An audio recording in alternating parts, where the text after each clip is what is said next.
hebat. Selamat datang di IAIN Parepare, satu-satunya kampus negeri Islam yang ada di kota Parepare. Kampus ini memiliki 4 fakultas, salah satunya Fakultas Tarbiyah. Guru adalah ujung tombak generasi tunas bangsa. Gurulah yang pertama mengukir akan dijadikan apa generasi muda ini. Di IAIN Parepare, selain tersedia sumber daya manusia yang memadai, juga telah dilengkapi fasilitas yang menunjang proses pembelajaran. Visi dan misi keilmuan Program Studi Pendidikan Agama Islam Fakultas Tarbiyah Institut Agama Islam Negeri Parepare. Visi keilmuan Program Studi Pendidikan Agama Islam yakni mengembangkan pendidikan agama Islam yang moderat dengan paradigma integrasi interkoneksi antara Islam, budaya, sains, dan teknologi untuk menghasilkan lulusan yang unggul. Keilmuan Program Studi Pendidikan Agama Islam 1. Menghasilkan pendidik praktisi pendidikan agama Islam yang unggul dengan berparadigma integrasi interkoneksi yang selaras dengan perkembangan teknologi informasi berbasis akulturasi Islam dan budaya. 2. Menghasilkan karya ilmiah dan karya inovatif dalam bidang pendidikan agama Islam yang unggul dengan berparadigma integrasi interkoneksi yang selaras dengan perkembangan teknologi informasi berbasis akulturasi Islam dan budaya. 3. Menghasilkan pengembang bahan ajar pendidikan agama Islam yang unggul dengan berparadigma integrasi interkoneksi yang selaras dengan perkembangan teknologi informasi berbasis akulturasi Islam dan budaya. Mari bergabung dengan Program Studi Pendidikan Agama Islam Fakultas Tarbiyah Institut Agama Islam Negeri Parepare. Salam.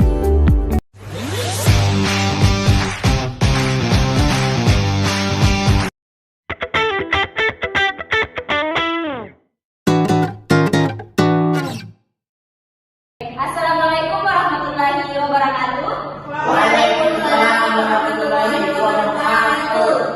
Jadi bagaimana kabarnya semua hari ini? Alhamdulillah baik.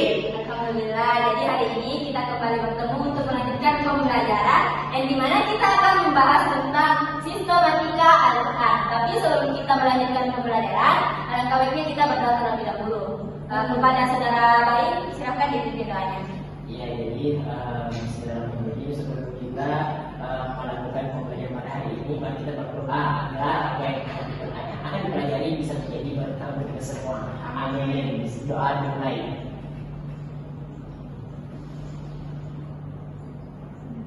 Doa selesai.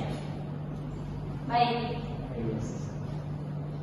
Sebelum kita masuk pada inti dari pembahasan kita, saya mau memberikan pertanyaan terlebih dahulu.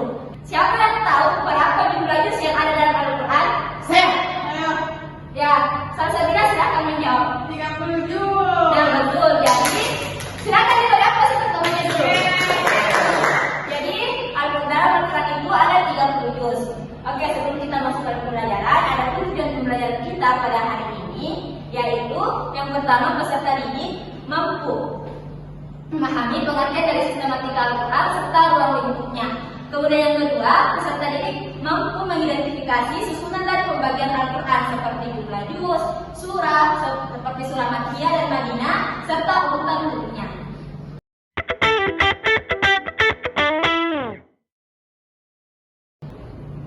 Yang pertama yaitu pengertian sistematika Al-Quran. Nah, sistematika Al-Quran adalah pengetahuan tentang susunan, urutan dan pembagian isi Al-Quran, yang dimana mencakup kelompokan menjadi surah, ayat, juz, hizb, dan rukuk. Yang dimana sistematika juga berarti bagaimana urutan dan susunan ayat atau surat ditata dalam mushaf. Urutan dalam mushaf berbeda dengan urutan turunnya wahyu. Jadi sistematika Al-Quran ini berkaitan tentang bagaimana susunan dan urutan dalam Al-Quran, susunan surah ayat dalam Al-Quran seperti itu. Kemudian selanjutnya yaitu kodifikasi Al-Quran. Nah, kodifikasi Al-Quran ini ada 3 fase, yaitu fase pada masa Nabi Muhammad, kemudian fase pada masa Abu Bakar As-Siddiq, dan fase pada masa Utsman bin Affan. Fase yang pertama yaitu fase pada masa Nabi Muhammad SAW, yang dimana pengumpulan surat, pengumpulan ayat, pengumpulan Al-Quran. Dalam fase ini ada dua, yaitu pengumpulan melalui hafalan dan pengumpulan melalui tulisan. Yang pertama, pengumpulan melalui hafalan. Nah, di sini Al-Quran dijaga pertama kali dengan cara dihafal, yang dimana model hafalan ini pertama kali dilakukan oleh Rasulullah, yaitu Nabi Muhammad SAW. Setelah itu semua orang mengikutinya. Para sahabat mengikuti beliau menghafal, menyampaikan yang orang lain dan langsung mengamalkannya. Contohnya itu setelah turunnya perintah berhijab dalam Quran surah Al-Ahzab ayat 59, yang dimana para wanita muslim langsung mempraktikkan arahan atau perintah dari surat tersebut untuk berhijab, perintah untuk berhijab. Nah, kemudian pengumpulan lewat tulisan, yang dimana selain wahyu ini dihafal, wahyu juga langsung ditulis oleh para sahabat, yang dimana penulisnya itu ada beberapa orang, yaitu ada Abu Bakar, ada Umar, ada Utsman, ada Ali, ada Zaid bin Thabit, dan ada Ubay bin Ka'ab dan lain-lainnya. Nah, di sini wahyu tersebut ditulis di berbagai media seperti kelapa, batu, tulang, kulit, dan belanak kuda. Nah, ayat-ayat yang sudah lengkap ditulis, ayat-ayat ini sudah lengkap ditulis, tapi masih terpisah-pisah dan belum terkumpul dalam satu pusat atau satu bentuk seperti buku seperti itu, seperti Al-Quran saat ini. Pada saat itu ayatnya sudah lengkap, tapi tempatnya itu masih berbeda-beda, masih terpisah-pisah.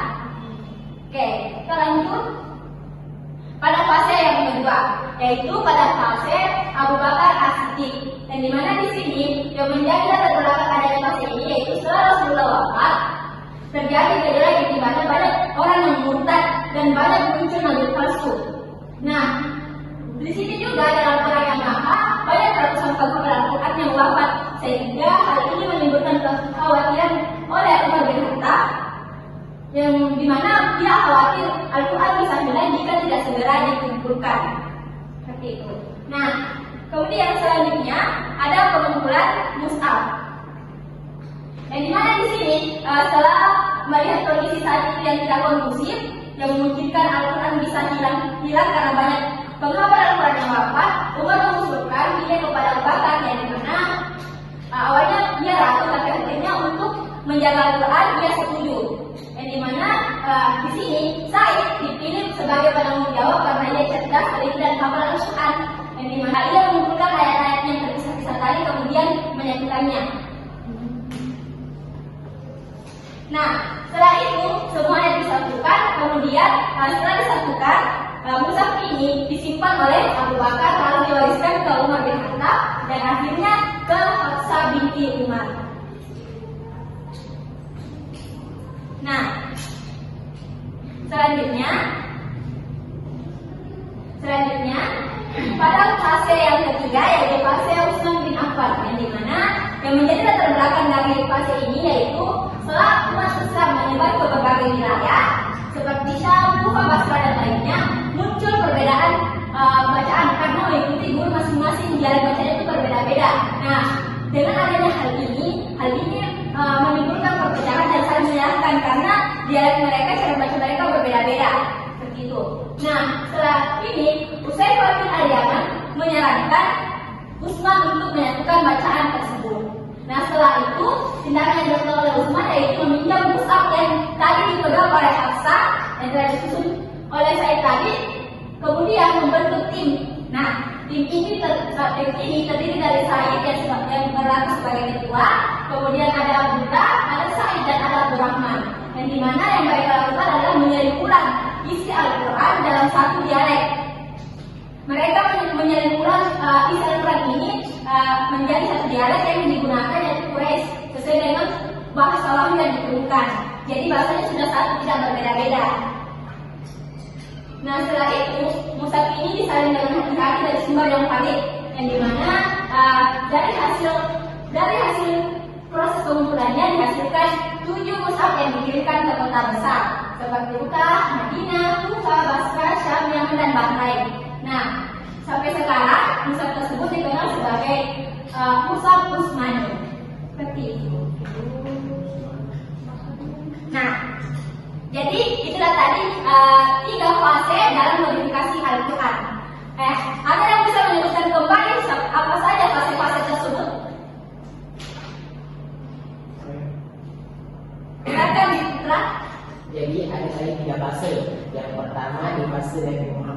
SAW, yang kedua di masa Abu Bakar As-Siddiq, dan yang terakhir di masa Utsman bin Affan. Nah, betul sekali. Berikan aplaus semuanya.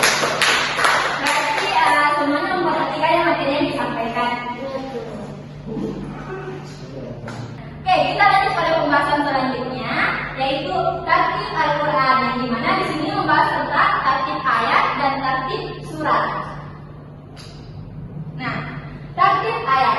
Tartib ayat di sini berarti urutan atau susunan ayat dalam setiap surah di Al-Quran, yang dimana semua ulama sepakat bahwa susunan ayat ini adalah tauqifi, yaitu berasal langsung dari petunjuk Allah melalui Jibril kepada Nabi Muhammad SAW. Nah, artinya para sahabat tidak ikut campur dan menentukan urutan ayat. Mereka hanya menyalin sesuai petunjuk Nabi. Jadi mereka hanya mengikuti apa yang telah disampaikan oleh Nabi atau Rasulullah SAW. Nah, selanjutnya yaitu tartib surah. Nah, tartib surah artinya susunan surah dalam Al-Quran seperti yang kita kenal sekarang, yang sering kita pakai mengaji atau di rumah kita, itu yang disebut dengan tartib surah. Yang dimana menurut Ansarudin, susunan ini adalah satu kesatuan ayat yang punya awal dan akhir yang jelas. Yang dimana beberapa berbeda pendapat soal asal susunannya. Yang dimana di sini ada 3 pendapat utama mengenai susunannya ini.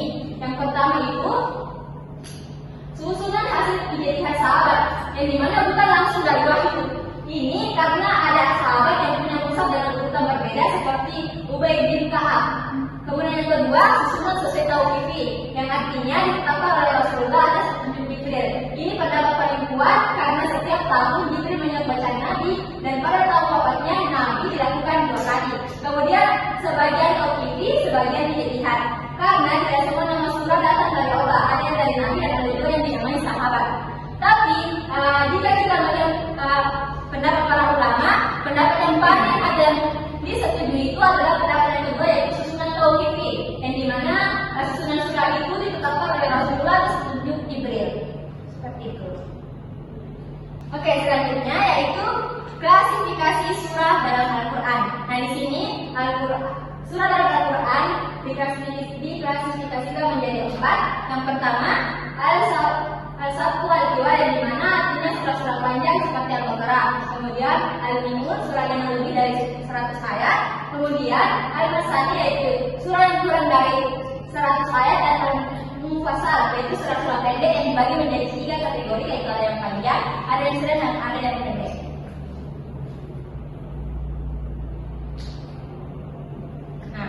Oke, selanjutnya kita masuk pada surah Makkiyah. Nah, surah Makkiyah adalah surah yang diturunkan sebelum Nabi Muhammad hijrah ke Madinah. Terlepas dari lokasinya, jadi meskipun diturunkan di luar Mekah seperti Taif, tapi tetap disebut sebagai Makkiyah jika turunnya sebelum hijrah. Jadi ini surah yang turun pada saat Nabi Muhammad belum hijrah dikatakan surah Makkiyah. Nah, ada ciri-cirinya, yaitu yang pertama, ayatnya pendek, tipis, dan berirama. Ini cocok untuk pasangan dakwah yang butuh ayat-ayat yang kuat, mudah dihafal dan menyentuh hati. Kemudian fokus pada akidah atau dari kehidupan akhirat. Nah, kemudian memuat kisah para nabi dan Ummu. Kemudian ayat tegas memperingatkan penolak risalah, tetapi juga memberi harapan untuk kaum Quraisy yang keras menentang Islam. Nah, contoh dari surah Makkiyah ini yaitu ada Al-Fatihah, Maryam, Yasin, Ahmad, dan Al-Nur. Kemudian selanjutnya surah Madaniyah. Nah, surah Madaniyah adalah surah yang diturunkan setelah Nabi Muhammad hijrah ke Madinah tanpa melihat tempatnya. Jadi fokus utama dari surah ini adalah membentukkan masyarakat yang teratur dan berdaulat. Nah, adapun ciri-ciri dari surah Madaniyah ini, yang pertama, isi surahnya membahas ibadah, muamalah, hukum dan kehidupan sosial seperti salat, zakat, puasa, haji, waris pernikahan, jual beli, pendidikan Islam, dan hubungan antar manusia. Nah, ada juga seruan untuk ahli kitab, yaitu Yahudi dan Nasrani, yang dimana Al-Quran mengajak mereka masuk Islam. Kemudian mengungkap perilaku yang munafik, karena di sana dulu banyak orang Madinah yang pura-pura menjadi Islam, tapi dia memecah belah. Nah, kemudian gaya bahasa yang panjang itu tidak rasional, karena surah ini menjelaskan hukum secara detail, lengkap dengan alasan dan tujuannya. Contohnya bisa dilihat dalam surah Al-Baqarah, yang dimana surah Al-Baqarah ini penjelasannya spesifik. Nah, contoh surah Madaniyah adalah Al-Baqarah, surat An-Nisa, Al-Maidah, Al-Taubah, dan Al-Hujurat. Seperti itu. Oke, nah setelah selesai penjelasan ini merupakan penjelasan terakhir. Selanjutnya, untuk mengetahui apakah kalian benar-benar memperhatikan penjelasan tadi, sekarang waktunya akan dipasangkan HP-nya dan juga memberikan barcode-nya untuk memulai kuis. Oke, untuk mengecek pemahamannya semua, sekarang kita mulai untuk kuis. Silakan diperhatikan baik-baik soalnya. Oke, ada suaranya.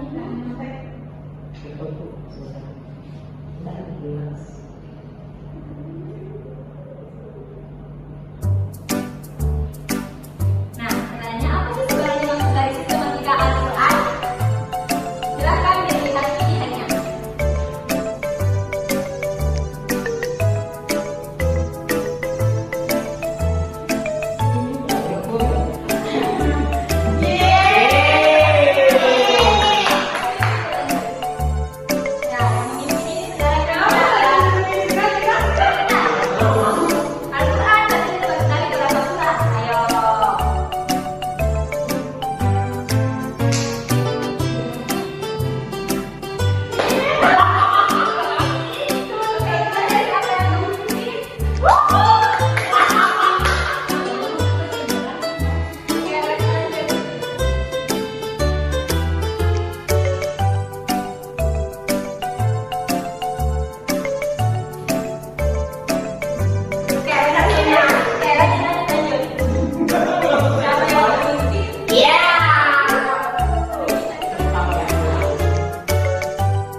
Oke, pertanyaan terakhir.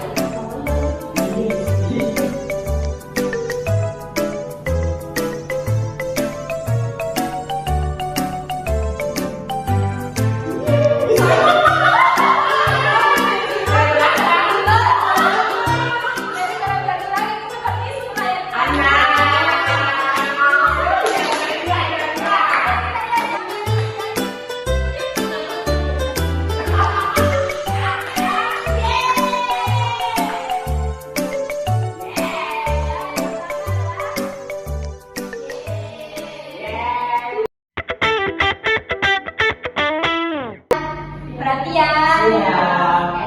Jadi itulah pembelajaran kita pada hari ini, yang dimana kita sudah melakukan kuis untuk mengecek bagaimana pemahaman kalian tentang sistematika Al-Quran.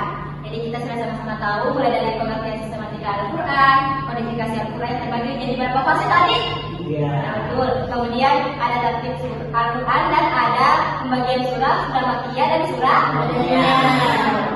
Jadi karena kita sudah melakukan kuis dan semuanya saya rasa saya cukup paham dengan materi pada hari ini. Mari kita menuntut pembelajaran kita pada hari ini dengan mengucapkan hamdalah secara bersama-sama. Alhamdulillahirobbilalamin. Alhamdulillah. Jadi baik, terima kasih atas perhatiannya. Sampai jumpa pada pertemuan selanjutnya. Saya ucapkan billahi wal hidayah. Wassalamualaikum warahmatullahi wabarakatuh. Waalaikumsalam warahmatullahi wabarakatuh.